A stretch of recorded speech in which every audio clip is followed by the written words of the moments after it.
stuff to my pool. I'm like, I don't even understand. I mean, but I haven't looked at it. I don't have time to look at every project out there. But hey, if the Ravencoin guys are watching or listening to this and they want to jump in, or if anybody knows Ravencoin and wants to introduce us, happy to have them here, because it'd be really interesting to understand what did they do to build their economics and ecosystem, and the loyalty that they've got, because it's an incredible loyalty for that project. Exactly. And so, yeah, so this real question gets to the heart of, it's a relative question. Can your users handle your price fluctuations? Really relates to a lot of the way you've answered and you built your community in question before. And that bridges us really nicely to, are you using examples that influence your business and currency design that are based on the same context as you have? This is question number nine, right? This is question number 9. So in other words, like, and this is sort of the related question to question 1. Are you struggling with your token economics? Because what I see so much is, well, I heard about Ravencoin and they've done this, so I'm going to do that. It's like, yes, but you don't mine your coin into existence. You want to fundraise. Or I want to follow this model and I want my coin to go. They said, well, yeah, but you want to do an STO, not an IEO. And so it's this kind of, it's hard to be deeply embedded in the crypto world and understand where you fit and what you're trying to build until you're in it. It's this kind of catch-22, isn't it? Right. And so that's why actually a lot of good projects come as spin-offs from previously successful projects. I'm embedded in the world. I want to do something slightly different. I know the context. Now I'm going to design for this context. That is absolutely fantastic. For sure. Any derivative is a real worry, because the odds are that people haven't identified the context in which the design they're copying came from. And so they're going to perpetuate an inaccurate pattern that will destabilize either their fundraising or their economy.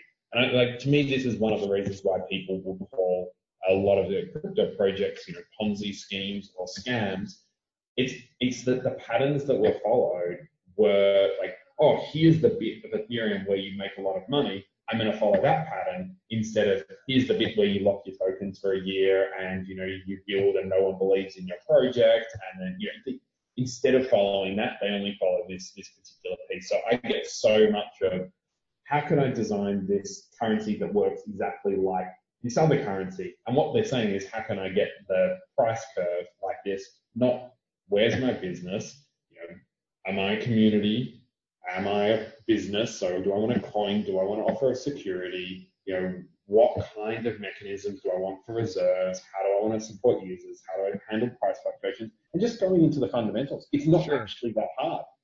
But you have to design for your context. You have to design for your... Well, what is hard is actually trying to come up with a model which is interesting enough that creates that sort of dynamic, because a lot of these token models, honestly, they're sort of half-baked, and you realize part of it's because doing tokenomics isn't all that easy, because you're dealing with single token models, dual token models, and why do I want 2 tokens versus 1 token, and and what does staking mean for me, and what am I giving them for staking? Am I giving them more of the same coin, or am I giving them a different coin? If I'm going to have a stable platform with a stable fee, how do I structure that? How do I increase the value over time and decrease supply over time? Or what do I have to do to create that level of stability? So you've got these really weird contradictions, because on the one hand, we all want the price of the coins to go up, and at the other hand, we want stability for the platform for utility. And you can't have both, because it isn't going to work. Because who the hell wants to invest in a stable coin?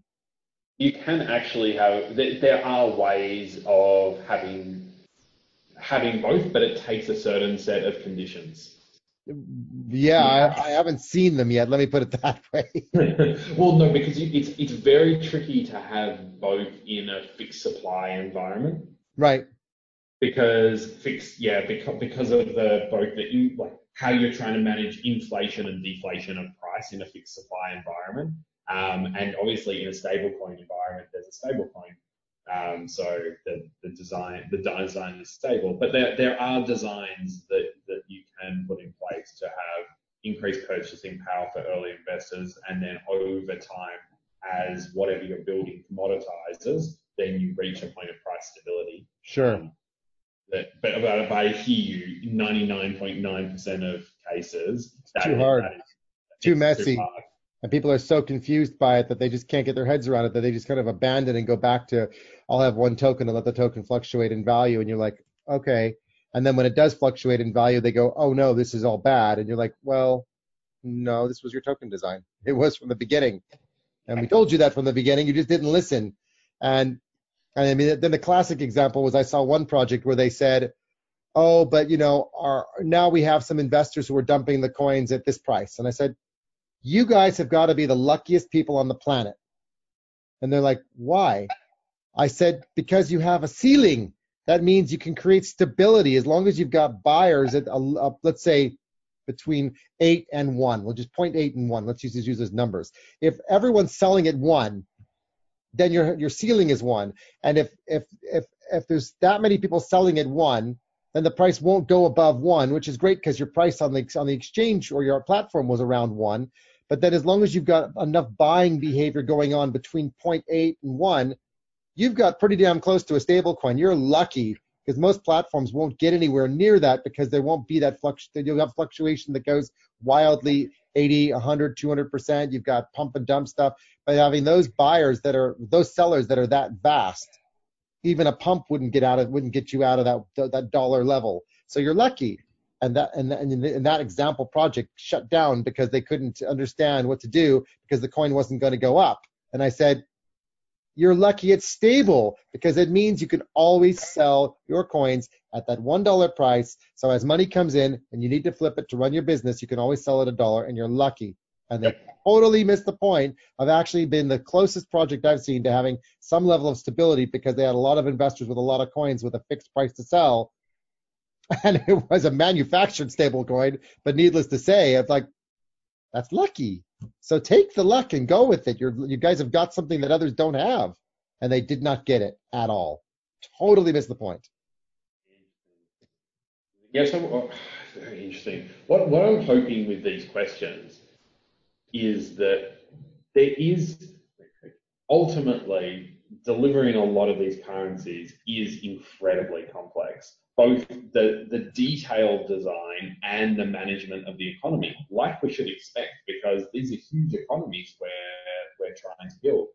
And what I'm trying to highlight is that is true, but there can also be an inner simplicity to the overall picture of the coin that you're trying to build and how it works during fundraising and how it works during the growth of your economy. And if you can have that simple picture, you can explain it to your team, to your investors, to the partners in your ecosystem in a way that they can get it in 2 minutes or 3 minutes, which is also sure.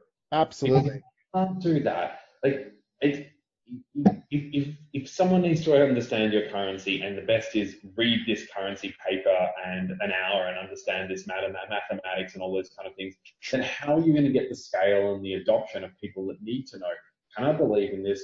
Can I trust it? How's it going to work? When we really need to incorporate those. Try reading the Telegram white paper, which was 168 pages for the ton coin, 168 pages of text with calculations throughout. And I thought, you know what? Full of crap. Sorry. But if you're going to write 168 pages, then it's a theoretical pile of whatever, because nobody can grasp this. No one's going to read this. No one's going to get through it all. And there's no diagrams. There's no pictures. There's no story about what the product is going to do. It's different. It's just 168 pages of textual stuff that I tried to flip through and read and said, you know what? I don't care. It's so I totally agree with you about putting documents out there, trying to make them so they're actually useful to everybody and not so theoretical that nobody can understand what you're on about. Because frankly, if you write something that theoretical, it probably won't work. I'm not saying that the telegrams won't work. I'm just saying 168 pages of bump doesn't really do anything for me. You need the detail underneath. It's all layers. You have to have the detail. You have to summarize it. Just tell me what it's going to do. And if I can assess it that way, then I can make a judgment and go, you know what, this is great. But I think it's almost like, let's hide inside of 168 pages and not tell anybody anything, because then you just get a bunch of, investors that throw a ton of money at it because of the fact that it's Telegram and it's a big name. But actually, we don't know anything about the real tokenomics because it's not laid out in a simple, easy way to understand. It's too many pages of content. And who has time to sit there digesting it all and figuring it out? So thank you so much for publishing a true white paper. Give us a yellow paper that summarizes it in business terms so we understand what you're trying to do. Yeah, and please help me stop getting scammed on your platform. And please add some KYC in your damn platform. But frankly, so should LinkedIn. I'm tired of all the scammers coming to me too. I've had plenty of them. So anyway, let's move to question 10 before we diverge completely into something else and go down a rabbit hole. Oh, I think it was only 9 questions. Oh, really? Yes, indeed. I thought there was 10. Well, what's the last? Okay, so the last question is ICO versus STO versus is there something else? And I'll give my little quick take on ICO versus STO and is there something else? And then jump in. Here's my thing. ICOs generally as a principle make sense because they're easy to get engaged and involved with, and they're kind of like what Indiegogo or what's the other one, Kickstarter offered in terms of I can go and get involved with a project and they didn't even give you anything. I mean, most of the projects promised you products and you didn't even get them, but people still put money into crowdsourcing projects. That principle for me in ICO makes a lot of sense. I certainly see some issues where it goes to the extreme of scams, issues of, as we talked about earlier, coins that don't have any limitations in terms of lockout periods and other things like that. But the flip side is when you get to the STO and you say, now we've locked out the entire crowd and the only people who can get in are accredited investors. And you think that is not the point of these projects, to exclude the crowd. The entire point of ICO and crypto and blockchain, as far as I'm concerned, is to engage the world in making the world a better place by being able to do things like service the unbanked.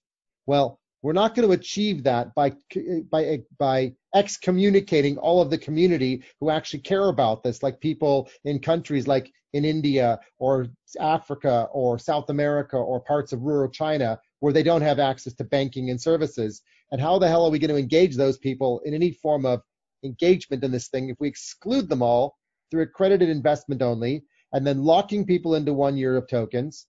And interestingly enough, I think STO has been a big epic fail personally because there haven't been many STOs, and those who have been out there, they take forever to get up and running. It costs 3-4 times what an ICO does, and they're not raising money because why would an investor who's accredited, and this is where the key for me with STO is, why would an accredited investor who could have equity take tokens instead?